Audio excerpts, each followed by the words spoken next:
Hey, Supernatural fans, we're back for this week's episode, and so are a bunch of our fan favorites, including Kevin and Amara. Does God actually need someone else's help? And what are we doing with these ghosts and souls? We're going to find out coming at you right now. I'm Maria Menounos, and you're tuned in to AfterBuzz TV, the ESPN of TV talk. Now, let the buzz begin. Woo! We are back. Back and ready to talk. We're back and ready to talk with you guys all about tonight's episode of Supernatural. It was bananas. It was bananas. It was Raising Hell, Season 15, Episode 2, Raising Hell of Supernatural. You guys, my name's Lindsay Wegner, and tonight I'm joined by my effervescent co-host. Me, it's Cherry, because it's Supernatural Thursday. Cherry, is Supernatural Thursday your favorite day? It is. How did I know that? It's been 14 years, no, 15, spending it with my little brothers. And this past year with you, Aww. my Supernatural family. Loving all of you. Well, we've got lots of things to talk about today, including the return of a bunch of our favorites. We've got Rowena back. We got to see Amara, which I had no idea she was joining this episode tonight. We had Ketch and Kevin. So much to talk about with all of them being back. This God situation is really freaking me out. Psyching me out a little bit. And how are we going to get rid of all these souls? Oh my gosh. We've got a lot to figure out right now, but Cherry, let me know what your overall thoughts of this episode were. Chuck is that annoying little brother that makes you want to lock him in the basement and go away, trying to take away Amara's me time. He's a douche. I'm sorry. He's a douche. Okay, Cherry's overall thoughts are Chuck is a douche. Oh, yeah. And an annoying little brother. Yes.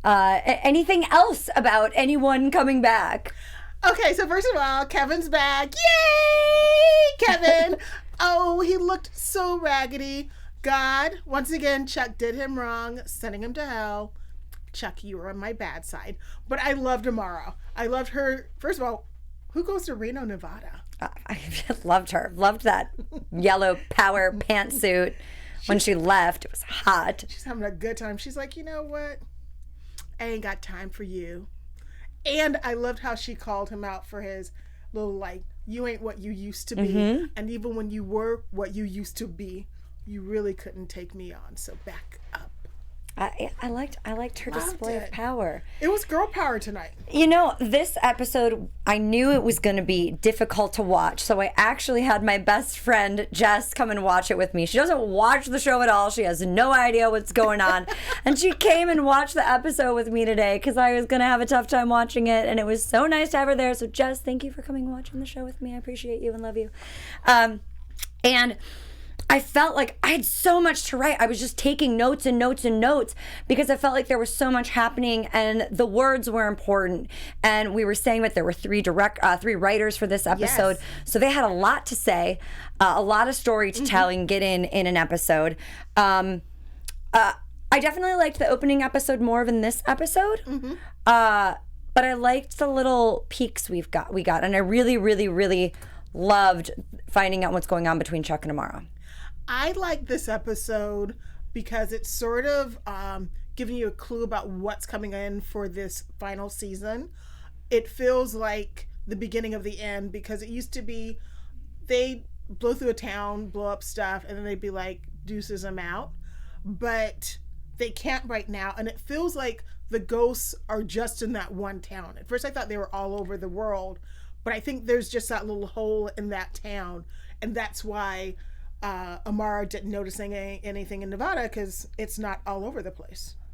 Why would Chuck just do one town? He's still playing with them. They're like a maze. They're rats trapped in a maze. So they all can only come to this one area. I think so. That's what I'm thinking, because you'd think people would notice ghosts murdering people all over the place and saying something. And Amara was like, what do you want? This is me time. What are you bothering me for? Because every place else seems to be going on about their business like normal. So I think that's one of the interesting parts. Someone on Twitter was saying, are they going to be staying in this in this small town for the entire season? What's going on? Because normally they would have bounced by now. They'd have been somewhere else. That's true, because every episode we're going to Iowa or Wisconsin or Kansas, but it's all somewhere in the Midwest. You know what? Let's talk about. I was going to have us talk about Chuck and Amara at the end, but let's talk about them. Let's start off with that. Surprised to see Amara. Did you know she was coming back? Emily Swallow was coming back? Okay, I kind of knew she was coming back because I started watching the show a little bit earlier, and I was going through Twitter because I was live tweeting with people, and all of a sudden she was like tweeting and stuff, and I'm like, why is Miss Swallow tweeting? And I was like, damn, spoilers. I enjoyed it very much because there was a whole, while she was like, it was building. Because she was like, why is he here? Why did he smite my masseuse? Why is Chuck being an annoying douche nozzle? And as the episode went on, because you kept bouncing in and out of everybody's life, you saw her come to an awareness that Chuck is hurt, that Chuck doesn't have the power, and that Chuck wants to leech on her because he can't leave Earth. Well, and I like her saying they agreed to give each other space. So we knew that God went on a sabbatical and him and Amara went off to go work on their relationship. That's what we've assumed this whole time because we haven't seen her in a few seasons now. Yes. So she's all of a sudden just back. And he keeps saying he wants to deepen their connection. And I'm thinking, didn't you guys do that? Didn't you already have that? What do you need? What do you want? Like you said, this annoying little brother type situation. But I also liked him saying, well, maybe we should do something new, like start a new species or something like that. Like, let's do something fun together. And which I thought, I was like, okay, cool. Like, let's see where you're going to go with that. What other hamsters can you have running around on wheels and do that? And yeah, she says she's in Reno. Who goes to Reno, but she's got a hot streak in craps. They go to Las Vegas. But he needs her to do these things. He needs her. And she realizes that, this gunshot wound. We obviously saw Sam shoot the gun at him, but we didn't know he was hurt. Yes. And so now I feel like that's actually why he's mad at the boys. Mm-hmm. He's hurt. He's hurt and he's pissed off and he can't heal it and he's not whole. And so he's really pissed at the boys. So he's going to let them figure out their own crap now. And I think that somehow something got its changed. Like, like in the movies where someone gets shot and you shoot someone behind and part of your essence goes into the other person. I think some of his essence is in Sam. So someone was saying last week it wasn't that Sam was seeing visions or that it wasn't that Sam was soulless. It was that he's seeing a vision. But if he's connected to God through this gunshot wound, which is surely what they made it feel like because when he touched it, it sparked something in Sam. I'm wondering, is that how we're going to get all of this together? Is that how God's going to come back because he's going to have to heal Sam? Or are they going to both have visions and that's how God's keeping an eye on them and that's how he's going to kind of know what God is doing? Because now, like you said, there's an essence. They're connected. So we have someone in the chat because I asked what they thought about Amara and Chuck. Art Master Austin Prophet says, I predict Amara sides with the Winchesters when she finds out what Chuck did and become the new God because she's liking Earth, is working on herself, and why can't God be female? Yes, God should be a woman. I love Austin. I love that thought because I agree. Why couldn't God be a female? What a great twist to the story and her becoming friends with the Winchesters, realizing that God was wrong and maybe sealing him off. Like she said, she's like, basically you sealed me off and you left me abandoned. Well, now I'm going to do the same thing to you. I'm not going to help you. I'm going to go do my own thing. And like Chuck said, I'm the light and you're the dark. And she looked at him and to me, I could see the actress thinking to herself, am I the dark or are you the dark? I think he's the dark now, and I think that's what everyone else thinks, that he's the dark right now. But I saw a lot of people comment on last week's video, which I want to respond to all of you guys too, that God isn't necessarily evil, but he's not good either. He's just there. Where I keep saying, like, God is a good being. He is almighty and he's good, and that's the Catholic religion and all this stuff. But maybe he is just, maybe he was the light. Maybe he's the one that just oversees it all, but he's just the light. And now, like you said, he's going to become the dark. I think he's chaos personified. He's been around for so long. As in the course of this series, not God is your religious beliefs. And I think he's been bored, and he's just sort of chaotic, and he's just playing with his toys. He's a little petulant, narcissistic man. Like Amara says, like so many men we've dated over the years. Or am I talking about myself? Okay, I'm talking about myself. I think I can agree with you on that one. So she... Men are horrible. LA is horrible for dating. Oh, inside. Give me a Dean. Give me a Sam Winchester boyfriend. Someone, Dean, find me. My girlfriend's like, doesn't Dean look a little bit like Aaron Rodgers? And I'm like, oh, we all love Aaron Rodgers. Well, I obviously love Aaron Rodgers. He's my quarterback. But anyway, so she leaves him. She abandons him. He's going to have to figure it out on his own. I do not feel like this is the end of the two of them bickering. No. But I do predict you're right that she's going to come across the Winchesters later on, but we'll get into more about that with predictions. I was trying to split this into 3 topics, but I really think that we just kind of have to go with what happened in the episode today because there was so much back and forth with the ghosts. I guess we can talk a little bit about all the ghosts meeting up. Jack the Ripper is leading these souls. What was his name? It was great. It was like Francis Tumblety. Francis Tumblety. In real life was suspected of being Jack the Ripper. So Jack the Ripper is leading these souls and ghosts. They're sensing that the warding and the spell is kind of wearing off, which we knew would happen. Yes. So they're trying to say, let's seize the moment, seize the day, carpe diem, and all of us come together and let's go after the hunters and figure out why we're here. Because as Jack said, did Jack say he didn't really like being in hell? Jack likes hell being the way it was. Yeah. He was punching his clock in. He was just chilling, doing his job. Nothing personal. Even though Jack A is doing a wonderful job acting, the young man that plays Jack, because he says things on the surface that seems like he's kind of helping them, but then there's little looks. I'm like, you're not helping them. And I don't know who Ardat is, but I think he did something to make her mad. Can't wait to meet him. And he deserved it. Yeah, I can't wait to meet him. Her, Ardat. Yes. Saucy wench. So we've got what's the best way for these ghosts to go about it? Is it to go after the Winchesters? Do they really enjoy being out here on Earth, or would they rather be in hell punching the clock? But they certainly want to get to the bottom of it, and they're all pissed and they're just killing random people now because, well, we might as well play while we're here. I mean, that's what they want to do. I thought it was sort of funny. It felt like they were unionizing. I felt like the that Winchesters too. are union busters. I was like, no. My other question is, if you're in a town and they're saying that it's quarantined due to a gas leak, but you're kind of like, what's going on? And somebody leaves and doesn't come back, don't you go, okay, there's obviously something out there. We shouldn't leave. Also, don't let your wife leave. Like, no. Unless your kid is out wandering around somewhere and you can't find your kid, yes, go after the kid. But why would you leave and investigate if the leak is really happening? If someone says you need out of town, there's an emergency, and your child has certain allergies, you should have a go bag just in general.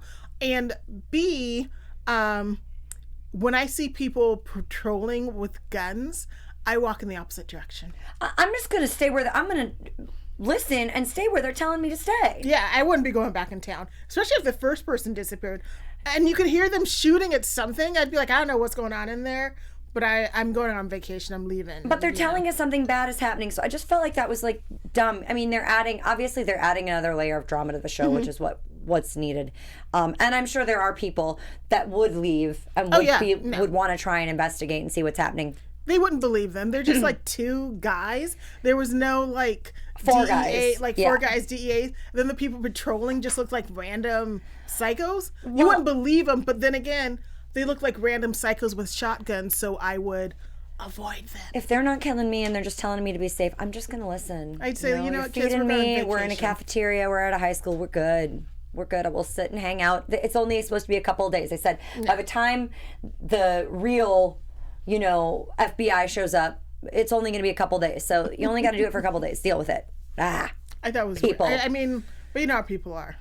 Damn ghosts. I expected children to have run back into town and try to sneak in, not adults. What I thought also was interesting was that the ghosts were saying they got spit out of hell by God himself. So why? So they want to get to the bottom of that, which I think is really like cool. They want to hear what's going on. They want to be social. They're curious. They want to see how long they get to be free. And Belphegor is obviously telling them a little bit of what's going on, and he's helping the Winchesters. So I mean, sort of helping. Like he like doesn't. He gives the information if you ask them. He was like, "Well, I thought you'd know it would fail after a while." And they're like, "Why would we know that? We thought you created a spell that would just stop all forever. the things."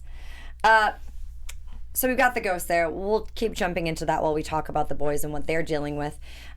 They call in Rowena for help because she has created a bomb that worked previously. So what can we create this time that's going to pull these souls and capture them since the seal is open? My other question is, if the seal is open in that town and Sam and Dean move somewhere else, are the ghosts going to follow them to the next town? Or are they stuck there? I think they're just going to, like, once the seal breaks, I think they're just going to, like, go to the 7 corners of the earth and do whatever they want. I have to say, I loved when Rowena appeared and she says, "Am I interrupting something juicy?" I was like, "You Rowena, you scamp, you. You're adorable." Her. She's so snarky. Adore She's her. Just so I do too. She's just literally fabulous, and her makeup always looks fantastic. Her hair and makeup, her hair, that vibrant, and then like the wave. And I know she occasionally on her Instagram posts, I think her makeup artist is Trishy Makeup or something like that, and she'll post the process of turning her into like Rowena-nized, I guess. I'm trying to figure out how to say it, something like that. But it's so cool, and I always love her makeup in the show. It's just gorge.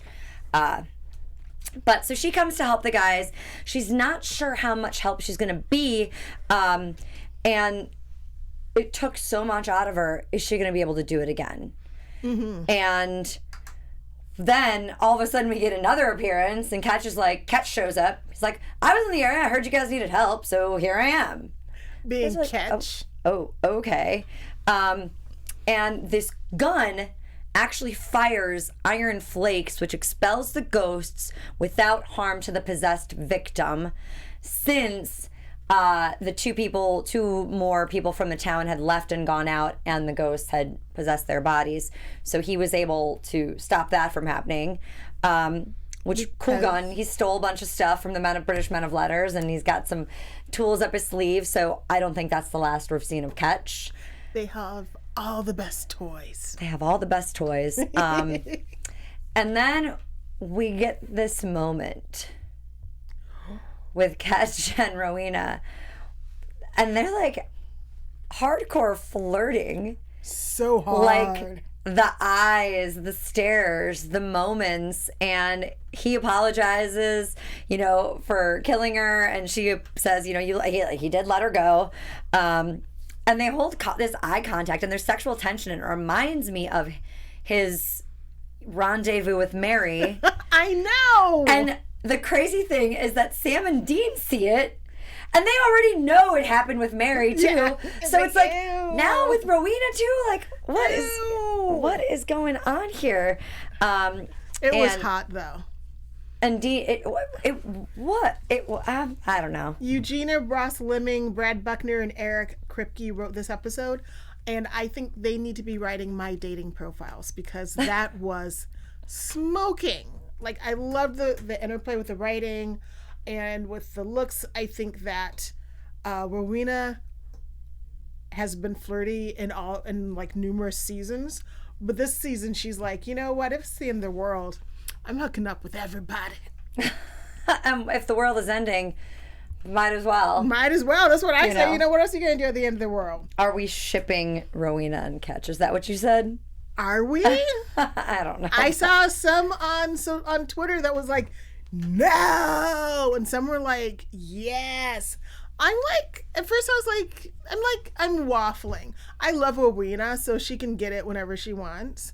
But then again, it's the end of the world, so they kind of need to focus on saving humanity. Yeah, I think it's just awkward for Sam and Dean to have her just hooking up with all their, like, peeps. I mean, love the one you're with. She likes the convenience. She usually likes a millionaire when she can get one. Yes. But then she's like... But she was also flirting with Lucifer.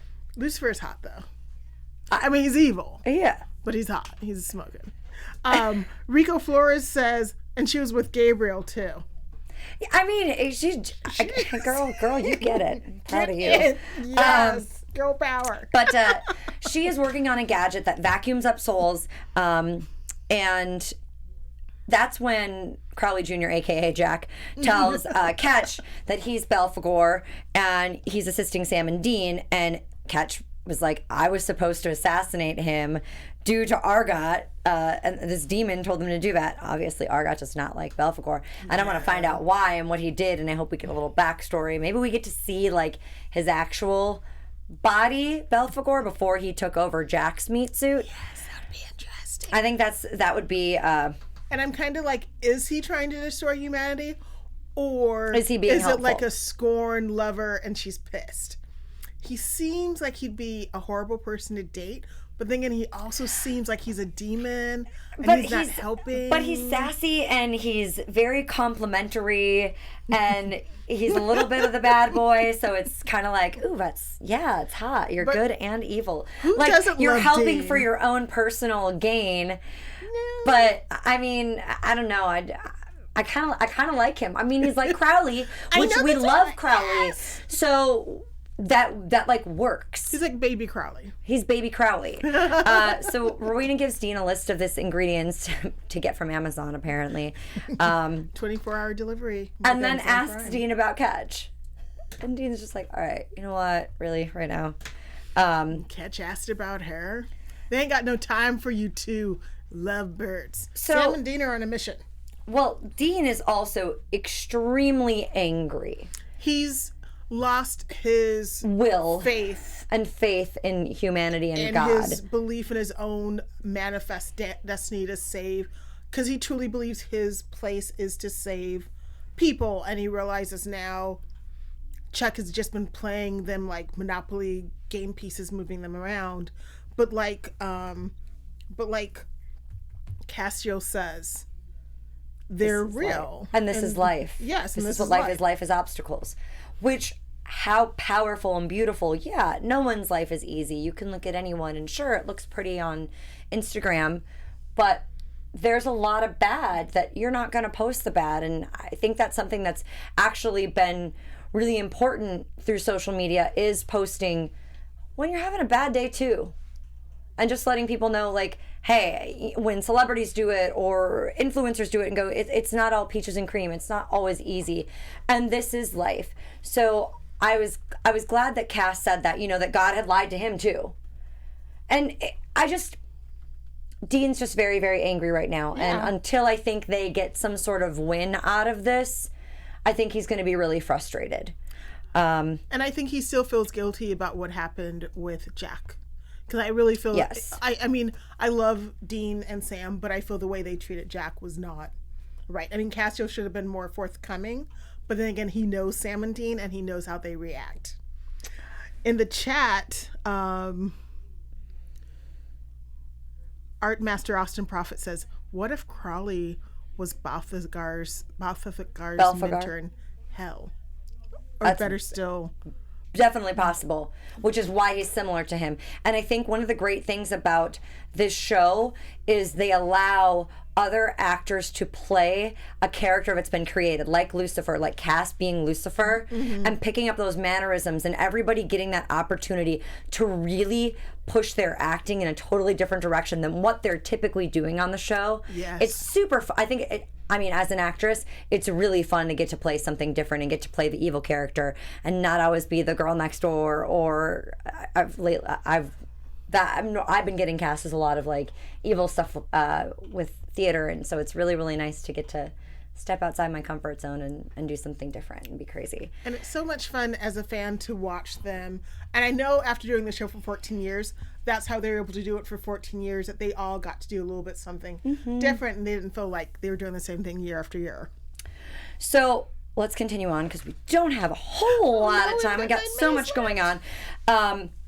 So Dean and Ketch are walking the street. They're trying to figure out like what's going on. 2 more people have gone missing. They go into this meatpacking thing, and the ghosts show up, throw them against the walls. Great stunt, by the way, tossing both of them, Ketch and Dean. And that's when Kevin shows up and tells the ghost to stop, and it listens to him. And apparently he's a badass because he's been in hell. And the sad thing is once you go to hell, you can't go to heaven. And Chuck has lied to them. And they made an exception for their dad. And for Bill. No, not Bill. For dad. For the dad. No, not just, but for Bill. No.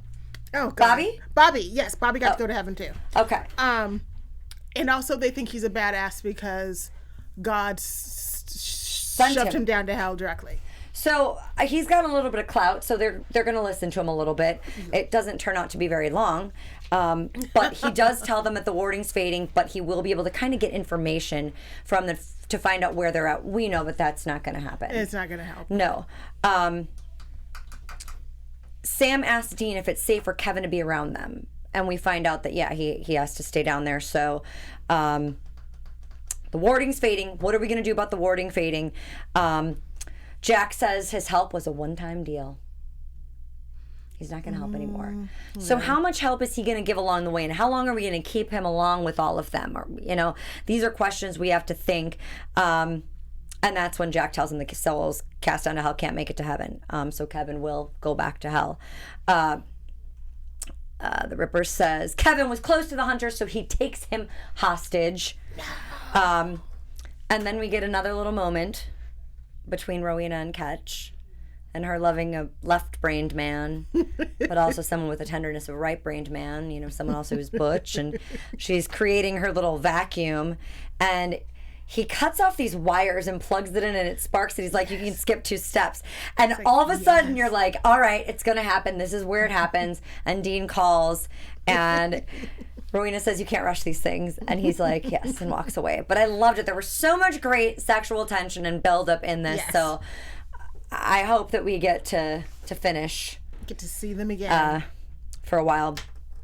And Rowena's also hooked up with Jack the Ripper. Yes.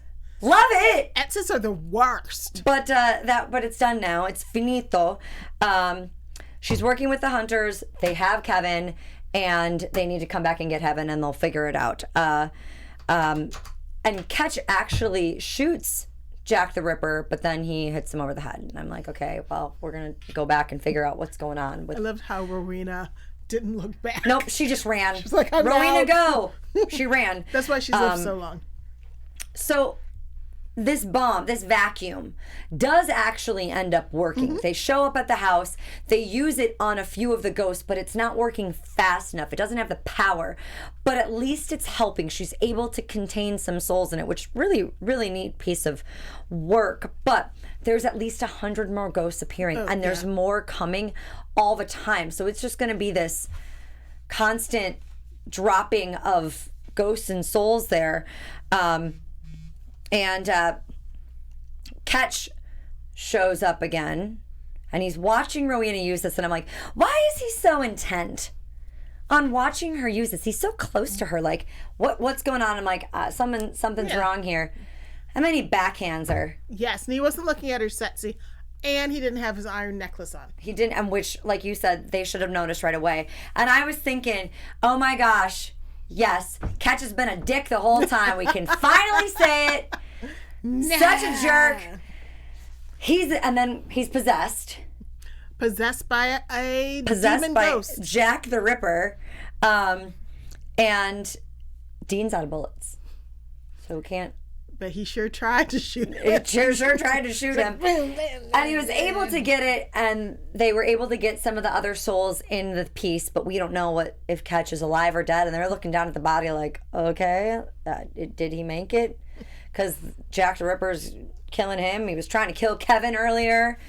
Sam did not hesitate. But Cass also said he tried to heal Ketch and it didn't work.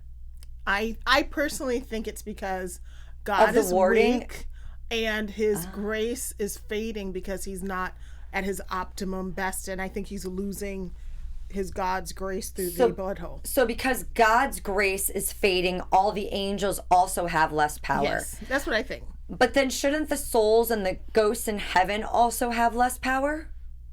Pardon? Shouldn't the souls and ghosts in heaven also have less power? Yeah, they've been dying though for a long time. Remember in the last couple of seasons, because God hasn't been around, they're getting less and less power. There's fewer of them. He's just not involved. But before he had his power, he just didn't give a crap. And now that he would want them to be useful, he doesn't have the grace to be able to do anything. Well, and Ketch mentions to Dean, you tried to kill me once. You killed me once before. I know you've been dying to do it again, in his British accent. Did not hesitate. Yes. And Ketch and Rowena share yet one more moment. One more. Before he's put into the ambulance to go. She went bye. And Dean sees this too again. And they acknowledge each other. And it's all of a sudden the sad music starts coming in and I'm like, oh gosh, what's happening here? What is gonna happen? What are they gonna tell me now? The ambulance drivers are possessed? I don't know. And then Kevin has to say his goodbye. That hurt me. That hurt. I started to cry. Did you cry? I didn't cry, but I was like angry that Chuck lied and was playing games even a couple years ago before the boys even knew what Chuck was really like. Well, and Kevin doesn't want to go back to hell again. He'd rather be out and explore, go crazy. He didn't do anything wrong. He never should have been sent to hell in the first place. There's so much of the world to see. He might as well just go crazy. So Belphegor opens a gap for him. And this is when I got really emotional, was when he just stood there and looked at the boys. Yes. And just like stared at them. Like this final moment that, Because if I remember correctly, didn't Kevin's mom get killed? Yeah. So he has no family, so he has no He's ties. an orphan. Oh. He's an orphan. So I mean, Sam and Dean are his family. I mean, he certainly didn't look good. No. He didn't look great. He looks so tired. He looked like so they pale, beat the tired, heck out of like him. just beat up, tortured, all the things which we knew was going on. In hell. And the souls in the sky, they just keep coming, and they're going to have to find another way because this vacuum is not going to do it all. And how? How are we going to find another way? What are we going to do? I do not know. Let's call Amara. Amara, we need your help. We need someone's help. Who are you going to call? Winchesters! There's a lot of power that might backfire. That's what Rico Flores says. There's a lot of power that's going to backfire. Oh, yeah. I mean, those crystal things, she can't keep making them. They take too much out of her. Mm-hmm. And they killed all the other witches, so... Mm-hmm. Unless... They need help from everyone. We still got to find out what's going on with Kaya. Yes. But let's talk about our little special segment that we've got since we're done discussing the episode. Special segment. Y'all know our special segment is the best kill of the episode. Boom, boom, boom. Cherry, what was the best non-kill? 1, 2, 3. Kevin! So we're discussing like that we have the special segment, and I go, so who'd you think the best to kill was? And she goes, well, it was kind of a non-kill. It was Kevin. I said, no, I was going to say the same thing. Because his part of my soul died knowing that he can't go back. He can't go to heaven. I honestly thought he was in heaven all this time, paying for all that he did, all the sacrifices that he made, and then Chuck was like, go to hell. And the boys thought he was too. Yes. So it's heartbreaking for them too. So yes, that is the best non-kill because it really, I think it just killed his. And they realized faith all this in humanity time, too. Chuck has been like, what other things has Chuck lied about? Who knows? I'm sure it's been a lot. A lot. It's going to be innumerable at this point because of that. But douche nozzle. Whew. Best non-kill. Best non-kill. All right. Let's also get into some news and gossip. TV news. All right, Cherry, do you want to start? So, being a total Supernatural Family fangirl, I tweeted Mark Shepard, a.k.a. Crowley, and saying, rumor has it that you're going to be appearing this season for the final season of Supernatural, and we'd love to have you come on. And Mark tweeted me right back, rumor is wrong. Guys, he tweeted her back. How flippin' cool is It that? was so freaking cool. I don't know if I believe him because I think he signed an NDA or an MDA. NDA. Non-disclosure agreement, yeah. Because So how he could can't. they not have him come back? I think he's a huge key to helping the boys, but he is gone. Well, he got turned into a rat. Yeah. But he could still be roaming somewhere. Yeah, he's still alive. I mean, he's just a rat. Rats outlive everything. Yeah, rats and roaches. Plague and all Yeah. that crap. So, Yeah. yeah, he's back. Well, hopefully we get him back. Rumor has it that we're wrong, but According to him, we're we'll wrong. see who's right or wrong. I also saw that I heard a little bit of news about the boys' tattoo with Jeffrey Dean Morgan.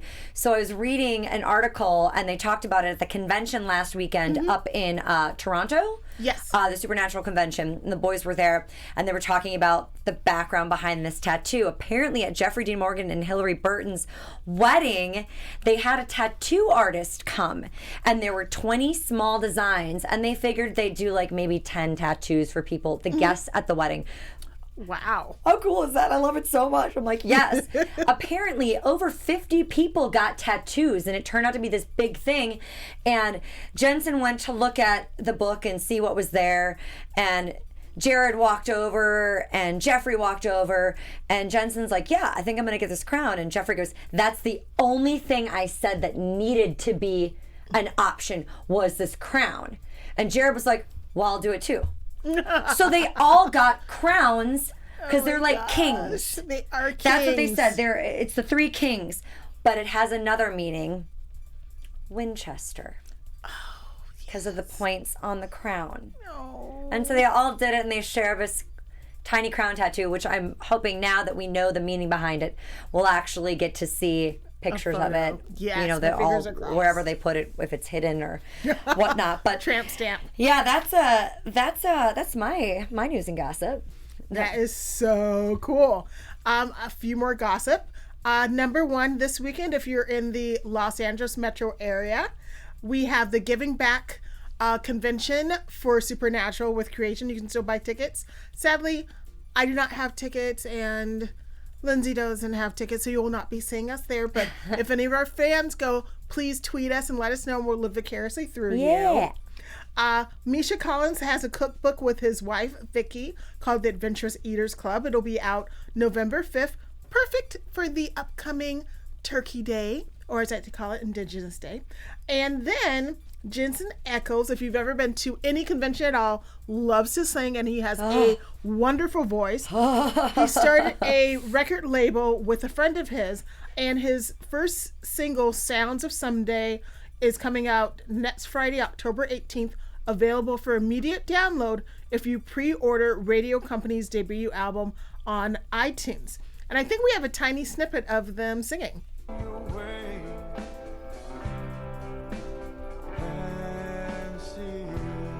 God, his voice. So dreamy. He's so dreamy. Why can't we find a man like Oh, that? gosh, he's so dreamy. Either of the Winchester boys. Well, that is a lot of news and gossip for you guys. A lot. Let's get into some quick predictions. AfterBuzz TV predictions.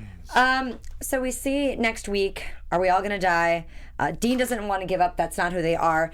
And Rowena says she can't do this to herself. Are they going to let the world die so she can live? Like some sort of manipulation to Sam? I don't understand that. What do you think is going to happen? What do you think is going to happen next week? I'm not sure what's going to happen next week. I know Rowena was supposed to be killed by Sam. So that's her destiny. But I think that we will be seeing more Amara. We'll definitely be seeing more Chuck. And I think we'll be seeing what's going on with that wound next weekend.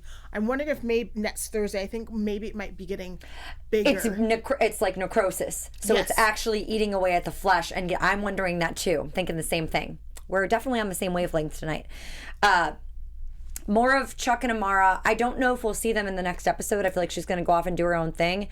But I'm really interested to see, because like you said, it is the destiny of Rowena to be killed by Sam. So is she trying to convince him of something else and kill him first? Or I don't know. We have to find another way. I think we're going to get more of our favorites coming in through these next, episodes that we have coming up, because we need more people. I want to see what's going to happen with Kaya. I'm wondering if Kate's going to come back, or Garth, or somebody else. We need the help. Can we bring Bobby back somehow? I don't know. There's so much that could happen, and we're all on this journey together. And thank you for tuning in and watching us every week. So, Cherry, where can everyone find you? You can find me, Cherry_LA, on Twitter and Instagram. You guys, this is Lindsay here. You can find me on all things social media at Lindsay Wegner. That's LYNDSEYWEGNER. Facebook, Instagram, Twitter. All the things. Talk to us during the week. We talk to you about Supernatural. Post fun things like 6 of our can't live without things we did this week. All sorts of stuff. You guys join in on the chat. We love talking to you. Thank you for joining us, and we'll see you next week. Our founder, Kevin Undergaro, and me, Maria Menounos, would like to thank you for tuning in to AfterBuzz TV. Remember, we're not just the first, we're the biggest in the world, and we're the only destination for all your favorite TV shows. Whatever you crave, we've got it. So go to AfterBuzzTV.com and check out our lineup. Buzz you later. The views expressed herein are those of the hosts only and do not necessarily reflect the views of AfterBuzz TV or its owners or principals.